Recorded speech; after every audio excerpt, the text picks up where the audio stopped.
რეკომენდაცია მერწყულებისთვის, აქ საუბარია ასცენდენტით მერწყულზე, მზით მერწყულზე, მთვარით მერწყულზე, დომინანტი ნიშნით მერწყულზე და სტელიომით მერწყულზე.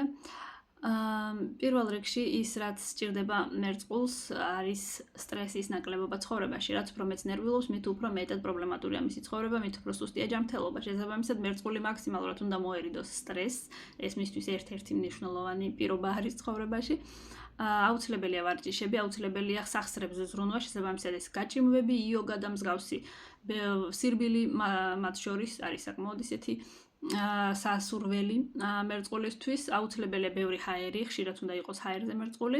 რაც შეეხება საკვებს, არ არის რეკომენდირებული ცხელი და ცხარი საკვები. კარგი იქნება საკვები, რომელიც კვებავს ტვინს, მაგალითად ფოსფორი და მსგავსი, იქიდან გამომდინარე, რომ ურანი ზოგადად ტვინზეა პასუხისმგებელი. თვითონ შესაბამისად სჭირდება რაც შეიძლება მეტი ვიტამინები, მინერალები.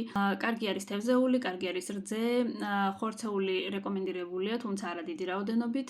სპირტიანი რა თქმა უნდა არ არის რეკომენდირებული. აუცილებელია ყველა მერწყულს ახსოვდეს, რომ მისი დაავადებები, მერწყულის დაავადებები ზოგადად არის ძალიან ხშირად ქრონიკული და ძალიან ხშირად შეუმჩნეველი და შემდეგ მოულოდნელად ატყდება ხოლმე თავს.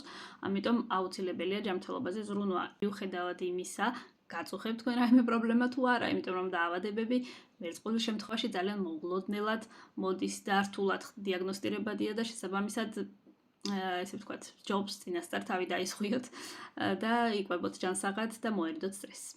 რეკომენდაციები თევზებისთვის, საუბარი არის ასცენდენტით თევზებზე, მზით და მთვარით თევზებზე, სტელიუმით თევზებზე და დომინანტი ნიშნით თევზებზე. თევზების შემთხვევაში ისევ სტრესი აფუჭებს ყველაფერს, სტრესს უნდა მოერიდოს ადამიანი. იგივენაირად საჭირო არის ზომიერება ემოციებთან მიმართებაში, ზომიერება არის საჭირო სიყვარულში, ზომიერება არის საჭირო სიძულვილში. რაც შეეხება სამედიცინო მიმართულებას, სუსტი წერტილი თევზების შემთხვევაში არის ფეხი და სისხლი, შესაბამისად სისხლის სისუფთავეს უნდა მიექცეს ყურადღება. ხშირი საჭირო იქნება სისხლის წმენდა ხშირად, იგივენაირად წითელი ფერის ხილის ბოსტნეულის მიღება, ფეხი ყოველთვის თბილად უნდა კონდეს თევზებს. ამ ნიშანს ახასიათებს წმენდა კანის საშუალებით. შესაბამისად, კანი ყოველთვის უნდა იყოს სუფთა, სხეული ყოველთვის უნდა იყოს სუფთა. ეს ყველასთან, მაგრამ თევზებთან განსაკუთრებით სისუფთავე სხეულის არის ძალიან მნიშვნელოვანი. რეკომენდირებულია ტალახის აბაზანები, ნებისმიერი სახის ესე კანით წმენდა, ესე ვთქვათ, კანის დახმარებით წმენდა. რაც შეეხება დიეტას თევზების შემთხვევაში ძალიან მაღალი არის რისკი მოწამვლის და აქედან გამომდინარე ძალიან ბევრი საკვები თევზებისთვის არის მომწამვლელი.